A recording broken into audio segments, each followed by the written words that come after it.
programang ito ay rated SPG. Striktong patnubay at gabay ng magulang ang kailangan. Maaaring may masiselang tema, lengguwahe, karahasan, sexual, horror o droga na hindi angkop sa mga bata. Magandang araw mga pamilya. Narito naman tayo sa ating paboritong palabas sa aking channel, FPG's Batang Quiapo.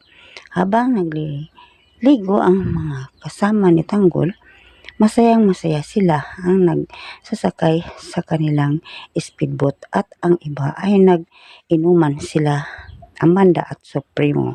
Habang sila Tanggol at Divina ay sumakay sa helicopter at nagpapasyal sa malapad na lupa ni Boss. Wow, malaki Boss ang lupa mo. Sana makabili ako ng tulad nito.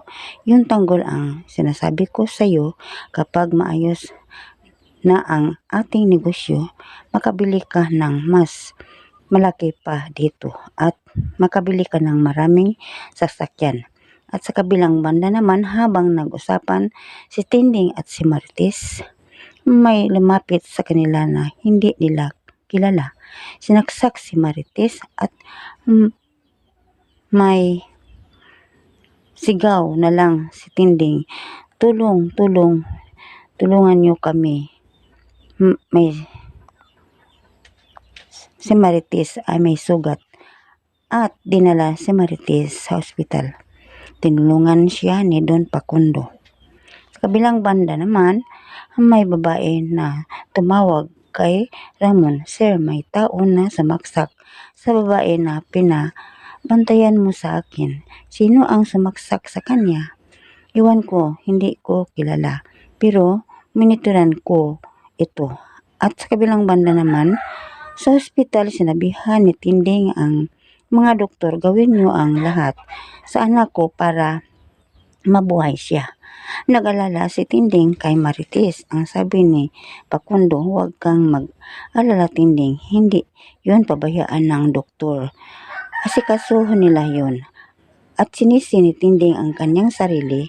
"Siguro kung wala ako magpunta dito, hindi siguro mangyari."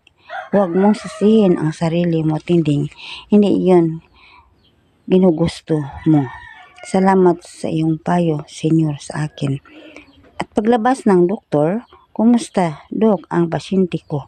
"Okay na, buhay. Malalim ang kanyang sugat at maraming dugo na nalabas. Mabuti walang sugat ang sa loob niya na parte sa kanyang katawan." Nakauwi na si Tanggol at Divina. Dinala naman sila Amanda at Supremo sa kanilang bundok at sasakay naman sa kanyang mga service at patungo sila sa bundok. At nang hindi na makalabas ang kanilang sasakyan, "Tanggol, maglakad na lang tayo." At ito na lang mga kapatid, abangan naman natin bukas kung ano naman ang palabas. At huwag niyo akong kalimutan sa pag-share, like, subscribe. Maraming salamat.